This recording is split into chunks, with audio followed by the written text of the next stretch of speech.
Tipo de sangre desde diversos enfoques.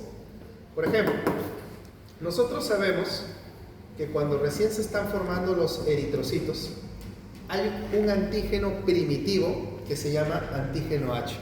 ¿Sí? El antígeno H.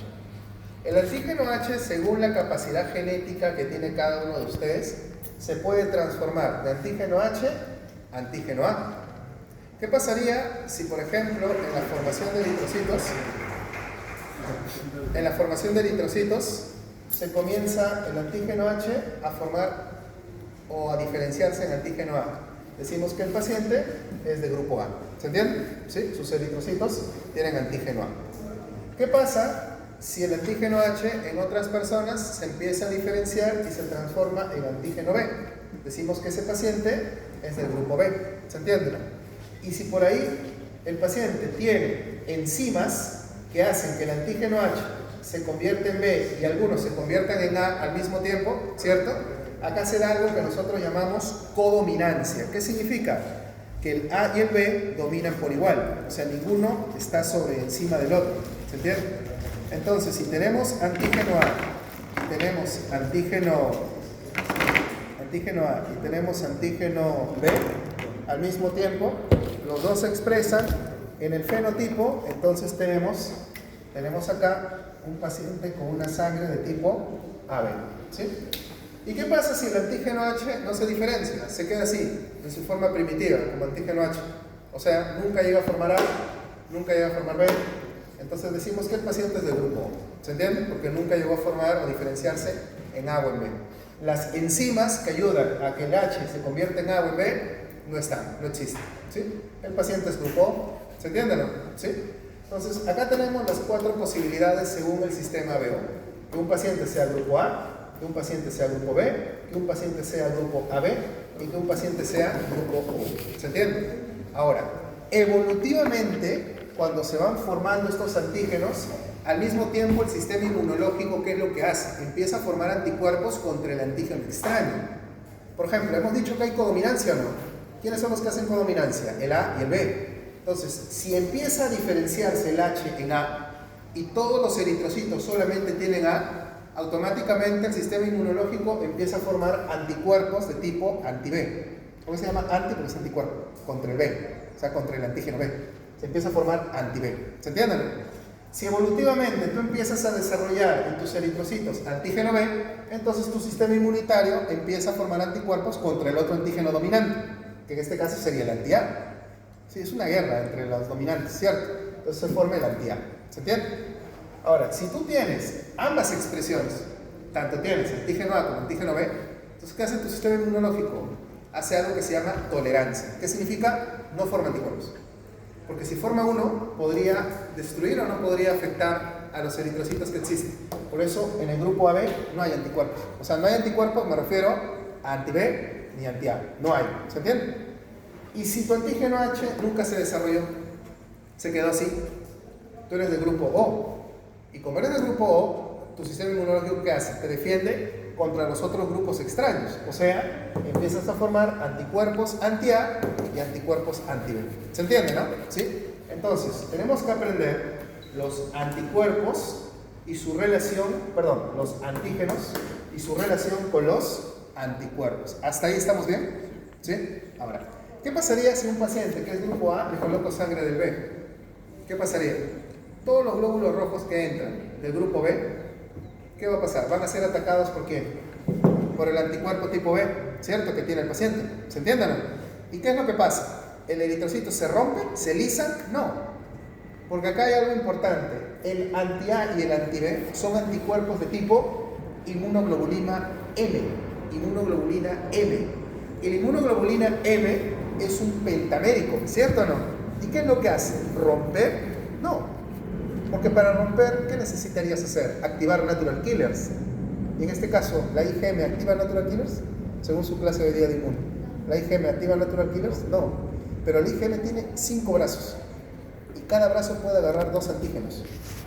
¿Los otros anticuerpos tienen esa suerte? No, los cuerpos tienen un brazo. Bueno, y la IgA que tiene 2. Pero la IgM tiene 5. O sea, es experta, ¿qué cosa? Aglutinante. ¿Se entiende? Eso no les dije en la teoría. En el cuadro que les proyecté en la teoría, les había puesto quién era el mejor neutralizando, quién era el mejor activando complemento, quién era mejor activando natural killer, pero no les puse quién era el mejor aglutinando. Voy a agregar para el cuadro del próximo año. ¿Quién es el mejor aglutinando? La IgM, ¿se entiende, no? Entonces, estos de acá, lo que van a hacer es reacciones de aglutinación. Ahora, vuelvo a repetir, ¿qué pasa si a una paciente que es grupo A le pongo sangre B? De casualidad, ¿qué va a pasar en su cuerpo? Va a haber aglutinación, y la aglutinación es algo bueno o malo. Malo, porque al aglutinarse los eritrocitos se van a formar, ¿qué cosa? Coágulos, ¿cierto? Se van a formar coágulos, trombos, y el paciente puede sufrir un colapso cardiovascular. ¿Se podrá salvar el paciente o ya está condenado a morir? Se puede salvar, porque eso demora. No es que se genere de un momento a otro, eso demora. El paciente tiene esperanza de vida. ¿Se entiende o no? ¿Sí? Muy bien. ¿Se entendió esto de acá?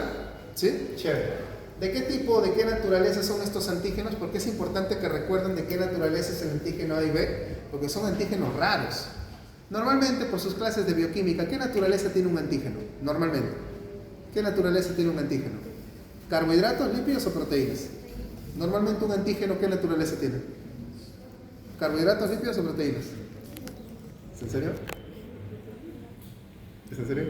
¿Qué naturaleza tiene un antígeno? Normalmente son peptídicos, proteínas, ¿cierto o no? Normalmente los antígenos son proteínas o son péptidos, ¿sí? Estos no. Estos, como les dijo el doctor Elías, ¿qué naturaleza tienen el antígeno A y el antígeno B? Son oligosacáridos, o sea, son carbohidratos. Son raros, ¿sí? Son raros, son carbohidratos. Muy bien. Terminamos el sistema B. ¿Sí? ¿Está bien? O sea, acá en la pizarra ya está hecha. Vamos a ver el sistema Rhesus, ¿sí? ¿Por qué se llama sistema Rhesus? Porque se descubrió con los monos Rhesus, ¿sí? Sistema Rhesus o RH. Acá es más simple. Hay eritrocitos que tienen el antígeno D, como les dijo el doctor Elías, y si tienes el antígeno D, ¿qué eres? RH positivo. Y hay eritrocitos que no tienen el antígeno D, no lo tienes, entonces ¿qué eres automáticamente? RH negativo. Simple. Si lo tienes, RH positivo. Si no lo tienes, RH negativo. Chicos, si hacemos una analogía con esto de acá, si este eritrocito tiene el antígeno D, o sea, es RH positivo, ¿debería formar anticuerpos anti-D? ¿Qué opinan? ¿Debería formar anti-D? ¿Qué pasaría si formara anti-D este paciente? Sería un harakiri biológico, ¿cierto? O sea, estaría destruyendo sus propios eritrocitos. No tiene sentido. Por eso estos pacientes que tienen antígeno D no tienen anticuerpos anti-D. ¿Estamos claros, no? ¿Sí? Pero un paciente que no tiene antígeno D, o sea, es RH negativo, ¿debería o no debería tener anticuerpos anti-D? Debería, ¿no? O sea, si hago una analogía con esto, debería. Ya, pero tampoco tiene. El anticuerpo anti-D, chicos, no es un anticuerpo que se forme de manera natural. No es como estos. Estos, por ejemplo, se empiezan a formar desde la 6ª semana de vida intrauterina. 6ª semana de vida intrauterina. Se comienzan a formar. ¿Se entiende? Este no. Si tu eritrocito no tiene antígeno anti-D, no formas anticuerpos, porque no es un anticuerpo natural. No es un anticuerpo que tú lo formes de manera natural, como si se forman los de acá. ¿Se acuerdan o no? ¿Sí? Los anticuerpos más básicos que se forman, ¿de qué naturaleza son? IgM, ¿cierto? Bueno, el anticuerpo anti-D no es IgM, por eso no se forma de manera natural. ¿Se entiende? Ahorita vamos a ver qué tipo es, ahí está todo, pero ahorita lo vamos a ver. ¿Sí? Entonces, chicos, ¿en qué momento se forma anti-D? Cuando hay una exposición. Por ejemplo, imagínate que tenemos una señorita que es RH negativo. ¿Se entiende o no? Una señorita RH negativo, que es un tipo de sangre recontra raro. Y se consigue su Brian, ¿cierto? Que es RH positivo, ¿sí? Pregunta, si se casa con su Brian y tienen al Kevin, ¿cierto? Tienen al Kevin acá, ¿sí? Este bebito, ¿qué tipo de sangre será? ¿Cuál es dominante? Obviamente el antígeno D es dominante. Entonces el niño sí o sí va a ser RH positivo. Acá tenemos un problema. ¿Por qué? Pregunta, ¿la mamá tiene anticuerpos contra su hijito? ¿Tiene anticuerpos contra su hijito? No, ¿por qué? Porque el anticuerpo anti-D no es natural. Oye, qué bueno para el Chucky, ¿no? ¿Por qué? Porque él, a pesar de tener el antígeno D, No hay, la mamá no tiene anticuerpos para atacar al niño. Qué bueno, qué bueno. Pero hay un problema. Normalmente hay dos situaciones, una mala y una peor. ¿Cuál es la mala? La mala es que al momento del nacimiento hay contacto entre la sangre del Chucky y la sangre de la mamá, ¿o no? Y en ese contacto, ¿qué creen que pasó? La sangre del Chucky, que tiene el antígeno D, va a entrar o va a estar en contacto con la sangre de la mamá, que no conocía el antígeno D, pero ahora ya lo conoce. Y como lo conoce y lo rechaza, ¿qué va a empezar a formar? Anti-D. Va a empezar a formar anti-D. ¿Se entiende o no? Anti-D. Esa es la situación mala. ¿Por qué mala? Porque el Chucky ya nació, pero para que la señora tenga otro hijito, va a haber un problema. ¿Por qué? Porque cuando tenga otro hijito con el Brian, ¿cierto? ¿Qué va a pasar? El nuevo hijito, ¿qué va a hacer también? RH positivo. Pero ahora, ¿cuál es la diferencia? Que la mamá ya tiene el anti-D. ¿Y saben qué es lo peor? Que el anti-D es un anticuerpo de tipo IgG. Pasa a la placenta. El M no pasa, el G sí. Y es probable que el Kevin muera. ¿Se entiende o no? ¿Se entiende o no? Claro, puede morir, ¿cierto? Pero ¿por qué digo que esa es la situación mala? Porque quien se estaría afectando sería el segundo hijito, no el primero. ¿Cuál es la situación peor? Que cuando esté el primer hijito, ¿cierto? Haya ¿qué cosa? Microsangrados. A veces en el embarazo hay microsangrados que pueden combinar la sangre del feto con la sangre de la mamá. Imagínate que eso pase en el segundo trimestre del embarazo. Se empieza a formar el anti-D. Ahí sí se podría rechazar al primer hijito, ¿o no? Claro, esa es la situación peor. ¿Se entiende o no? Peor. Entonces, es muy importante esto de acá, recordar. Primero, ¿el antígeno anti-D es un antígeno natural o es un antígeno que se genera? Es un antígeno inducido. Es inducido. Entonces, ¿qué naturaleza tiene? IgG. Nosotros aprendimos hoy día en clase, ¿cuál es el primer anticuerpo que aparece? El M, ¿cierto? Por eso nosotros nacemos con esto de acá. Pero IgG no. IgG se forma por una exposición, por el contacto entre el antígeno D del niñito con la sangre de la mamá. ¿Eso se ha entendido, chicos? Chicos, ¿están acá? ¿Sí? ¿Todo bien, no? Por eso, cuando una señorita es RH negativo, difícil, ¿no? Para que pueda mantener su legado, ¿no? Tiene que poner ahí en su cuenta de Facebook. Se aceptan solo chicos RH negativos, ¿no? Porque si fuera RH negativos, no hay problema, ¿no? Ahí sí puedes tener todos los hijos que quieras. Claro, todos tus hijitos van a ser RH negativos, ¿cierto? Sí, pues, tu cuenta de Tinder ahí, ¿no? No se aceptan personas que no sean RH negativos. Es difícil. Pero eso pasaba antiguamente. Ahora ya no. ¿Por qué? Les cuento. Ahora ya hay técnicas por las cuales, a pesar que la mamá forma anti-D, digamos que la sangre se puede, mediante algunos procedimientos bioquímicos, se le puede retirar el anti-D y mejorar el pronóstico de vida del feto. Pero obviamente son terapias que tiene que hacer de manera constante y frecuente. O sea, ahora hay más esperanza en realidad para ese niñito, pero antes no, ¿no? Antes no. Vamos a ponernos en la peor de la situación. Se formó anti-D. ¿Qué tipo de naturaleza es el anti-D? IgG, ¿cierto? Este anticuerpo de tipo IgG va a ir al fetito porque va a atravesar la placenta. ¿Y qué va a destruir? A los glóbulos rojos del fetito. El fetito, para tratar de compensarlo en la médula ósea, ¿qué trata de hacer? Forma escandalosamente un montón de eritrocitos, pero los forma tan rápido que no terminan de madurar. ¿Cómo se llama un eritrocito no maduro? Eritroblasto. Y se empieza a llenar de eritroblastos. Por eso la enfermedad, ¿cómo se llama? Eritroblastosis fetal. ¿Se entienden? ¿Sí? ¿Se entienden? Entonces, esa enfermedad se puede dar. Y eso, obviamente, el riesgo de muerte es muy alto para el niño. ¿Sí? Entonces, pregunta. ¿Qué incompatibilidad es más peligrosa? ¿La incompatibilidad ABO o la incompatibilidad RH? RH. ¿Cuál es más peligrosa? La incompatibilidad ABO. ¿Qué pasa si hay incompatibilidad ABO? ¿Qué puede haber? Aglutinaciones, coágulos, trombos. ¿Qué pasa si hay incompatibilidad RH? Uy, ¿qué es lo que hace IgG? ¿IgG aglutina? IgG lisa, rompe, destruye. ¿Se entiende o no? Entonces, ¿en cuál es más peligroso? ¿Qué tipo de incompatibilidad? La incompatibilidad RH. ¿Se entiende? Esto es muy peligroso. ¿Se entiende? Porque la IgG no aglutina, la IgG lisa, rompe, activa natural killer. ¿La natural killer qué hacen? meten perforinas, granzimas. Doctor, Natural Killer hace eso, usted nos dijo que es TCD8, los dos hacen eso. Tanto Natural Killer como TCD8 liberan perforinas y granzimas. Destrozan la membrana, inducen apoptosis, destruyen a los eritrocitos. ¿Se entiende o no? ¿Sí? Muy bien, chicos. A ver, si hablamos por acá un poco sobre la frecuencia, que es lo que hemos visto hoy día en clase, en la práctica con el doctor Elías. Normalmente a nivel mundial, porque esto puede cambiar en países o en regiones. A nivel mundial, si tomamos todo el mundo, la gran mayoría de personas son grupo O. Lo que hemos visto casi hoy día en la práctica, ¿no? ¿Sí? Grupo O. Aproximadamente el 80% de las personas son grupo O. Si yo agarro entonces a 10 peruanos, 8 por lo menos van a ser grupo O. ¿Se entiende? ¿Cuál es el que le sigue al grupo O? Es el grupo A. Normalmente en frecuencia está oscilando más o menos por 12%. ¿Sí? Que fue, creo, el segundo grupo más abundante que vimos acá, ¿no? ¿Quién es el grupo A? ¿Quién era el grupo A? Ah, usted lo muestra. Muy bien. El grupo B es más raro, solamente el 6% de la población, y el que es recontra raro es el AB. ¿Sí? El AB.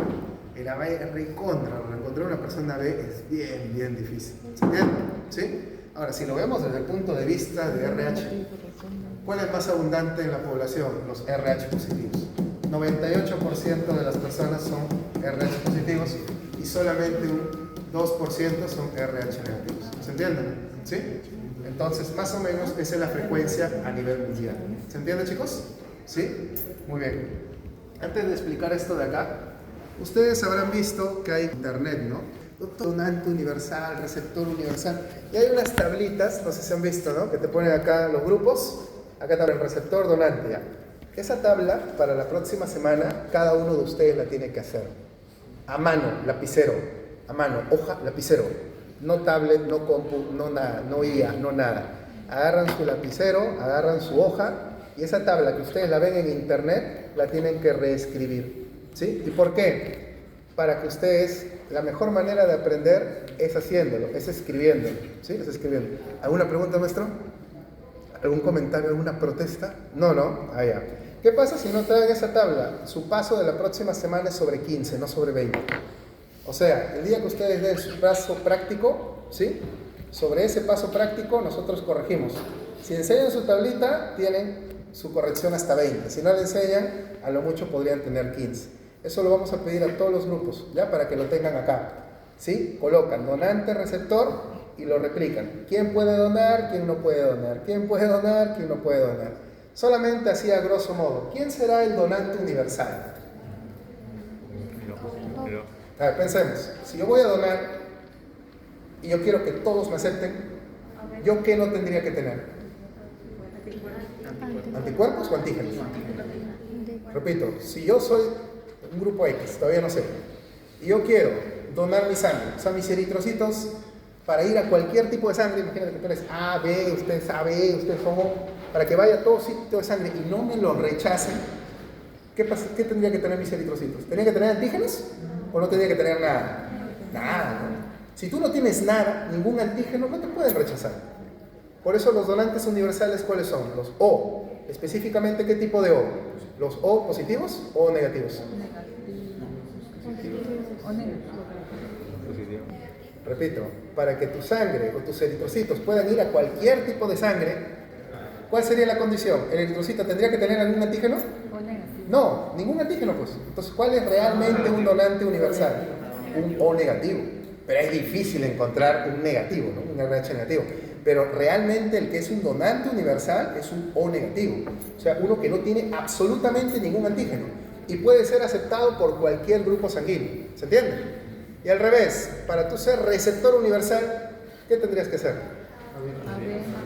AB, ¿ya? O sea, para tú ser receptor, ¿qué significa? Que tu sangre debería decir, no tengo armas, no tengo nada. Puede venir cualquier tipo de sangre, no tengo armas. O sea, no tengo anti-A, no tengo anti-B, no tengo anti-D, no tengo nada. ¿Cuál sería eso? AB positivo. AB positivo. El AB positivo no tiene, AB no tiene ni antígeno A, ni anticuerpo A, ni anticuerpo B. Y como es positivo, tampoco va a tener anticuerpo anti-D, así se exponga. ¿Se entiende o no? El negativo sí tendría riesgo de fabricar anticuerpos, en cambio el positivo no. Entonces, el donante universal realmente es un O negativo. El verdadero donante universal es un O negativo. Un eritrocito que no tenga absolutamente ningún anticuerpo. Y el receptor universal debería ser un paciente que en su plasma no tiene armas, no tiene ningún anticuerpo, como que venga pues porque no tengo nada, no los voy a atacar. O sea, que no tenga ni anti-A, no tenga ni anti-B, no tenga ni anti-D. ¿Ese cuál sería? El AB positivo. ¿Se entiende, no? ¿Sí? Muy bien. Entonces, esto de acá, ya saben lo que tienen que hacer para la próxima semana. Ahora, algo importante que también hay que recordar, chicos, es que, pues acaso el antígeno el antígeno D, ¿qué naturaleza tiene? Este sí tiene la naturaleza normal de cualquier antígeno. Es una proteína o péptido, ¿cierto? En este caso es una proteína. Es una proteína, ¿sí? Tiene más de 300 aminoácidos, pero más de 417. No me acuerdo, pero tiene varios aminoácidos. A ver, chicos, miren acá. Ya. Algo que tenemos que recordar, y con eso terminamos la explicación, es que esos antígenos que tú tienes en tus eritrocitos, por ejemplo, el antígeno A, el antígeno B, ¿cierto? Estos antígenos de acá, esos oligosacáridos, no solamente están en los eritrocitos, sino también los puedes encontrar en las mucosas. Por ejemplo, si tú eres grupo sanguíneo A, el antígeno A lo tienes en tus eritrocitos, pero también lo puedes tener en tu mucosa digestiva o lo puedes tener en tu mucosa respiratoria. O sea, las células que conforman la mucosa también pueden tener ese antígeno. O sea, no piensen que solamente está en el eritrocito. Si tú eres grupo B, tu antígeno B no solamente está en tus eritrocitos, también en dónde está. También está en tus células de tu mucosa respiratoria, tus células de tu mucosa gastrointestinal. ¿Se entiende, no? Por eso hace mucho tiempo hubo una teoría que se podía determinar grupo sanguíneo evaluando saliva. ¿Por qué? Porque en la saliva a veces hay células descamadas o no, de la mucosa oral. Y esas células podrían tener los antígenos. Pero ¿cuánta cantidad de saliva necesitaríamos para poder determinar el tipo de... No se podría. Además, ¿en la saliva se podría ver aglutinación? No, pues no se podría, ¿no? ¿Sí? Pero ojo, hay en la mucosa, hay también estos antígenos. ¿Por qué les digo? Porque hay algunas enfermedades, por ejemplo, ustedes conocen a Helicobacter pylori, ¿no? ¿Sí? El que produce úlcera y gastritis, ¿cierto? Ustedes conocen seguramente un microbio que se llama Vibrio cholerae, ¿cierto? Que producía ¿qué cosa? El cólera, la diarrea por cólera, ¿sí? ¿Qué sucede con esos dos microbios? Tienen un comportamiento bien extraño. Se pegan y se adhieren muy bien al antígeno H. A ver, pregunta, ¿qué pacientes tienen antígeno H? ¿Qué pacientes tienen antígeno H? Los O. ¿Qué significa? Que ese paciente que es grupo O tiene antígeno H en la mucosa gástrica, tiene antígeno H en la mucosa intestinal, y si el Helicobacter entra, al encontrar el antígeno H, ese oligosacárido, fácilmente se puede adherir, o sea, aumenta el riesgo. Los pacientes que son grupo O tienen mayor riesgo de desarrollar Helicobacter pylori, gastritis o úlcera por Helicobacter, y también, si es que por ahí tenemos una epidemia de cólera, son los más propensos a enfermarse. ¿Se entiende, no? ¿Sí? Eso es por grupo sanguíneo, ¿eh? Y pasa otra cosa. Los pacientes que son grupos no O, ¿qué significa no O? Que no son O, o sea que son A, B, tienen un mayor riesgo de enfermedades tromboembólicas. La próxima clase, cuando vean su teoría de hemostasia con el doctor Franco, ¿sí? Van a ver de que hay un factor que se llama factor de von Willebrand. ¿Para qué sirve el factor de von Willebrand? Para activar plaquetas y también para que las plaquetas se adhieran. ¿Qué sucede con los pacientes que son no O? O sea, no son O, son A, B o AB. Se ha visto que en esos pacientes el tiempo de funcionamiento, el tiempo de vida de ese factor de von Willebrand y del factor 8 también de la coagulación es más extenso. ¿Qué pasa si esos factores son muy extensos o trabajan por tiempos cada vez más extensos? El riesgo de que se genere un coágulo anormal, o sea, un trombo, aumenta. ¿Se entiende? En un paciente que es grupo O no pasa eso, porque no tiene esos antígenos. ¿Se entiende? Entonces los pacientes que son no O, o sea, A, B, pueden tener mayor riesgo de enfermedades tromboembólicas. Los pacientes que son grupo O tienen mayor riesgo de ¿qué? Gastritis, diarrea, por ejemplo, Vibrio cholerae. Entre estos dos, ¿qué microbio es el que más nos debería preocupar? El Helicobacter, ¿no? El Vibrio cholerae es difícil, ¿no? Pero el Helicobacter sí. ¿Se entiende? Entonces, ¿podría haber o no podría haber relación? Sí. Es más, hasta en COVID, chicos. Hasta en COVID. Ustedes saben que el COVID, obviamente, cuando ingresaba a nuestro cuerpo, usaba una llave, ¿cierto? Y el COVID, para ingresar por nuestra mucosa respiratoria, necesitaba también adherirse. Se había visto que los pacientes que eran grupo A eran más propensos a poder infectarse por COVID. ¿Por qué? Porque el COVID justo utiliza el oligosacárido del A, ¿cierto? Para poder fijarse mejor. O sea, hasta en COVID había relación entre el grupo sanguíneo y la enfermedad. Ojo, acá hablamos de hechos o de riesgos. Riesgos. Por ejemplo, doctor, o sea, yo soy O, ¿voy a hacer úlcera entonces? Pues seguro, ¿no? Según si te expones, ahí ya depende de otros factores. ¿Se entiende? Acá hablamos de riesgos, principalmente de riesgos. ¿Habrá alguna pregunta? ¿Se entendió la clase? Chicos, cuando tú donas sangre, ¿qué donas? ¿Tu plasma, donde están tus anticuerpos, o tus eritrocitos? Cuando tú donas sangre. Doctor, doy los dos. O sea, yo doy toda mi sangre, ¿no? Pero realmente lo que tú donas son tus eritrocitos. Porque cuando tú donas, a pesar que te sacan la sangre que está en la bolsa sufre un proceso de plasmaféresis, un proceso de limpieza en el cual eliminan tus anticuerpos. Porque imagínate, si no, no podrías donar, pues. Imagínate, un paciente grupo O, le donas a 1A, tiene los anticuerpos anti-A, lo destruyes, ¿se entiende o no? Limpias esto. Cuando tú donas, solamente donas eritrocitos. Y cuando tú recibes, ¿qué debería importarte? Tus anticuerpos, ¿se entiende o no? Por ejemplo, si tú eres grupo A, tienes que preocuparte de no recibir sangre del B, porque tú tienes anticuerpo anti-B. ¿Se entiende, no? ¿Sí? Cuando tú donas, entonces, ¿qué donas? Donas tus eritrocitos. Te preocupa el antígeno. Cuando tú recibes, ¿en qué te preocupas? Te preocupas en el anticuerpo. ¿Se entiende, no? ¿Sí? Bueno, chicos, por eso, ¿quién es donante universal? Un eritrocito que no tenga nada, que puede ser aceptado por cualquier tipo de sangre, o sea, un O negativo.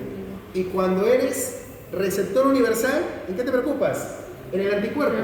Una sangre que no tenga anticuerpos. Que diga, oye, no tengo armas, no me voy a defender. Que venga cualquier sangre, yo no lo voy a atacar. ¿Se entiende? Eso sería un paciente AB de tipo positivo. ¿Se entendió? Muy bien, chicos.